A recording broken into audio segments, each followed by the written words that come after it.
The Mona Lisa, the Pietà, the girl with a pearl earring. For a score of centuries, artists enriched Western society with their works of astonishing beauty.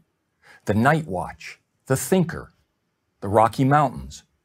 Master after master, from Leonardo to Rembrandt to Bierstadt, produced works that inspired, uplifted, and deepened us. And they did this by demanding of themselves the highest standards of excellence, improving upon the work of each previous generation of masters, and continuing to aspire to the highest quality attainable. But something happened on the way to the 20th century.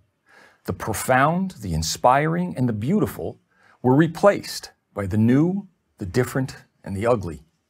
Today, the silly, the pointless, and the purely offensive are held up as the best of modern art. Michelangelo carved his David out of a rock. The Los Angeles County Museum of Art just offers us a rock. A rock. All 340 tons of it. That's how far standards have fallen. How did this happen? How did the 1,000-year ascent towards artistic perfection and excellence die out? It didn't. It was pushed out. Beginning in the late 19th century, a group dubbed the Impressionists rebelled against the French Académie des Beaux-Arts and its demand for classical standards. Whatever their intentions, the new modernists sowed the seeds of aesthetic relativism, the beauty is in the eye of the beholder mentality. Today, everybody loves the Impressionists. And as with most revolutions, the first generation or so produced work of genuine merit. Monet, Renoir, and Degas still maintained elements of disciplined design and execution. But with each new generation, standards declined until there were no standards. All that was left was personal expression. The great art historian Jakob Rosenberg wrote that quality in art is not merely a matter of personal opinion, but to a high degree objectively traceable. But the idea of a universal standard of quality in art is now usually met with strong resistance, if not open ridicule. How can art be objectively measured, unchallenged? In responding, I simply point to the artistic results produced by universal standards compared to what is produced by relativism. The former gave the world the birth of Venus and the dying Gaul, while the latter has given us the Holy Virgin Mary, fashioned with cow dung and pornographic images, and Petra, the prize-winning sculpture of a policewoman squatting and urinating, complete with a puddle of synthetic urine. Without aesthetic standards, we have no way to determine quality or inferiority. Here's a test I give my graduate students, all talented and well-educated. Please analyze this Jackson Pollock painting and explain why it is good. It is only after they give very eloquent answers that I inform them that the painting is actually a close-up of my studio apron. I don't blame them.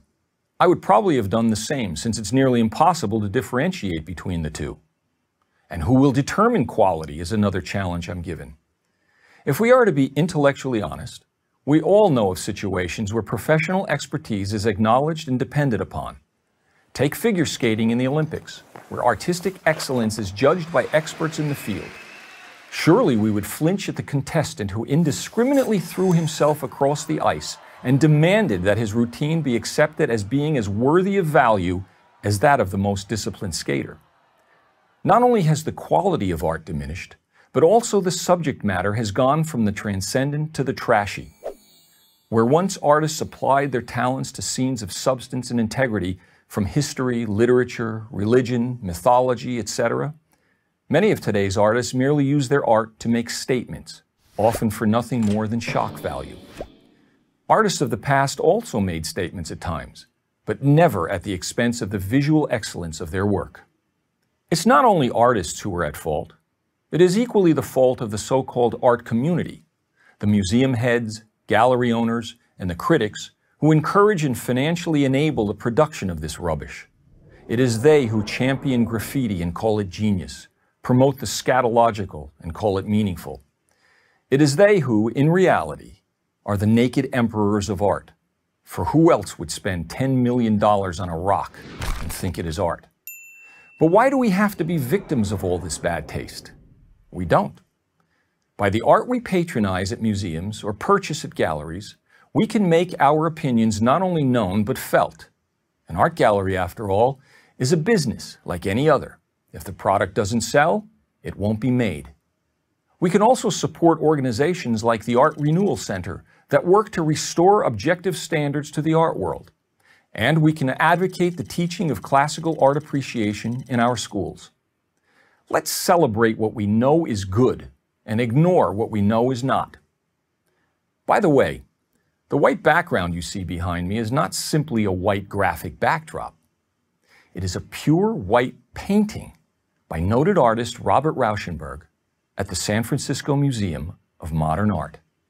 I'm Robert Florzak for Prager University.